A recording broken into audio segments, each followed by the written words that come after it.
अस्सलाम वालेकुम नाज़रीन, मैं हूँ आपका होस्ट, आपका दोस्त अमजद गुल और आप देख रहे हैं मुझे अपने सोशल मीडिया के प्लेटफॉर्म से। आज की डेवलपमेंट में बात करते हैं जो सबसे बड़ी खबर है इस वक्त के इमरान खान साहब के पाँव पकड़े जा रहे हैं। इमरान खान साहब को दरख्वास्त की जा रही है कि आपने जो 4 अक्टूबर जुम्मे के दिन बी चौक का जो एक ऐलान किया गया पाकिस्तान तहरीक इंसाफ की जानिब से कि हर हाल में पाकिस्तान तहरीक इंसाफ के कारकुनान और पाकिस्तानी अवाम ने डी चौक पहुँचना है और इस आईनी तरमीम जो इस वक्त सुप्रीम कोर्ट में पूरा निज़ाम हमलावर है, इसको आपने रोकना है। उस हवाले से थोड़ी सी डिटेल आप लोगों के साथ शेयर करना चाहूँगा कि इस वक्त तक की रिपोर्ट्स के मुताबिक इमरान खान साहब ने अपनी कश्ती जला दी है और इमरान खान साहब ने अपनी पार्टी और पाकिस्तानी कौम को यह हुक्म दिया है कि आपने किसी भी हाल में डी चौक इस्लामाबाद पहुँचना है। आज का जो एक एहतजाज था पाकिस्तान तहरीक इंसाफ की जानिब से बहावलपुर, मियांवाली और फैसलाबाद का, उस हवाले से थोड़ा सा आप लोग के साथ शेयर करना चाहूँगा कि एक इतना बड़ा कामयाब एहतजाज हुआ है पाकिस्तान तहरीक इंसाफ की जानिब से। एक इतनी बड़ी तादाद में कंटेनर रख के तीनों शहरों को मुकम्मल तौर पर सील कर दिया गया, लेकिन इसके बावजूद हमने देखा है कि पाकिस्तान तहरीक इंसाफ के कारकुनान और पाकिस्तानी अवाम ने एक भरपूर एहतजाज रिकॉर्ड किया है और इस निज़ाम को बताया है कि जब पाकिस्तानी कौम चाहे, जब चाहे और जब कैदी नंबर 804 की जानिब से इनिशी अप्रूव हो जाए तो पाकिस्तानी कौम वहाँ पे जाके अपना एहतजाज रिकॉर्ड करते हैं जहाँ पे इमरान खान साहब हुक्म दे। इस हवाले से थोड़ी सी मजीद आप लोगों के साथ डिटेल रखना चाहूंगा कि आने वाले दिनों में इस चीज पे कोई बात नहीं कर रहा, लेकिन आने वाले दिनों में आप लोगों को एक चूरन बेचा जाएगा और आप लोग को यह बताया जाएगा कि देखो इमरान खान साहब और पाकिस्तान तहरीक इंसाफ इस वक्त एहतजाज की कॉल दे रहे हैं, हालांकि फलाह वजीर आजम ने आना है, फलाह वजीर आजम ने आना है, लेकिन इसका एक सिंपल सा जवाब यह है कि अगर तो आप लोगों को पाकिस्तान की मफाद इतनी ज्यादा अजीज है और आप लोग चाहते हैं कि पाकिस्तान तहरीक इंसाफ ये एहतजाज की कॉल वापस ले, तो सिंपल सी बात है, आप जो इस वक्त डेवलपमेंट कर रहे हैं एक आईनी तरमीम के लिए, एक मेन जो आपके प्लेयर इस वक्त बैठे हुए हैं उनको एक्सटेंशन के लिए, तो आप वो डेवलपमेंट रोक दे और अक्टूबर के बाद जो अगर आपको लगता है कि फलाह वजीर आजम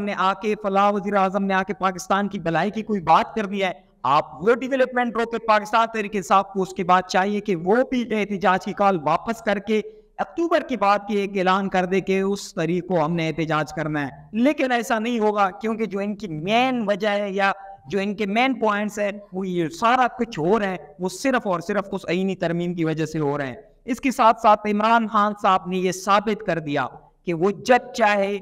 जिस भी शहर को चाहे वो बंद करा के दिखा सकता है। इससे पहले हमने पिंडी में भी देखा है, लाहौर में भी देखा है और आज हमने मजीद 3 शहरों में भी देखा है। इससे अंदाजा ये लगाया जा रहा है जिस वक्त इस्लामाबाद में इस वक्त इंतजाम हो रहे हैं कि इस्लामाबाद को अभी से मुकम्मल तौर पर सील कर दिया गया है, लेकिन जो पाकिस्तान तहरीक इंसाफ के कारकुनान और पाकिस्तानी अवाम ने इस वक्त अज़म किया हुआ है, लगता यही है कि हुकूमत इस एहतजाज को कामयाब होने से रोक नहीं पाएगी। इसके साथ साथ नवाज शरीफ साहब काफी दिनों बाद मंजर-ए-आम पे आए हैं। यकीनन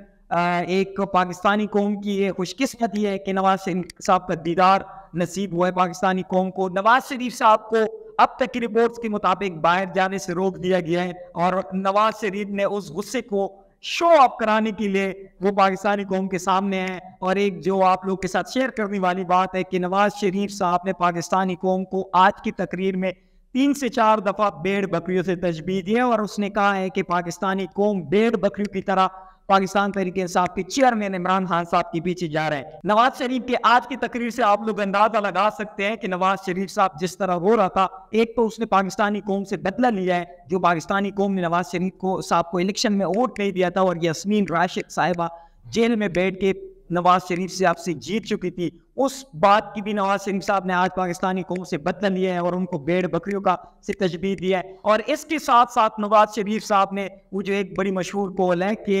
एक औरत के 12 बच्चे होने के बाद भी वो औरत कह रही थी कि मुझे सच्चा प्यार नहीं मिला, तो नवाज शरीफ साहब पे इतना लाड़ प्यार होने के बाद भी नवाज शरीफ साहब ने ये गिला किया है कि मुझे सच्चा प्यार नहीं मिला। और आप लोगों ने इससे पहले हमने देखा है कि नवाज शरीफ साहब इस्टेब्लिशमेंट को, अदलिया को मुझे ठहराता था कि आप लोगों ने मेरे साथ वफा नहीं की, लेकिन आज अदलिया के साथ साथ नवाज शरीफ साहब ने पाकिस्तानी कौम को भी रगड़ा लगा दिया है और पाकिस्तानी कौम को भी ये कहा है कि आप लोग भेड़ बकरियों की तरह इमरान खान साहब के पीछे लग जाते हैं और मेरे लिए आप लोग नहीं निकले थे। इसके साथ साथ नवाज शरीफ साहब को जो मेन गुस्सा है वो इस वक्त है कि नवाज शरीफ साहब को बाहर जाने की इजाजत नहीं मिल रही। नवाज शरीफ साहब को ये कहा गया है कि जब तक आईनी तरमीम नहीं होता आप बाहर नहीं जा सकते।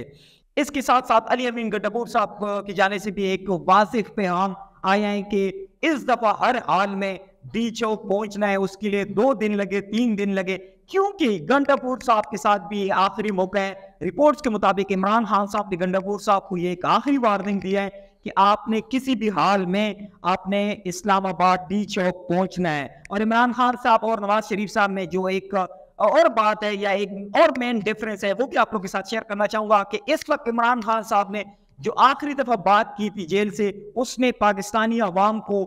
ये पैगाम दिया था कि आपकी आज़ादी के लिए मेरी जान भी चली जाए तो मैं उससे पीछे नहीं हटूंगा। लेकिन नवाज शरीफ साहब को हम देख रहे हैं कि वो पाकिस्तानी कौम को क्या समझ रहे हैं, वो भी आप लोगों के सामने है। अब तक के लिए इतना ही, वस्सलाम।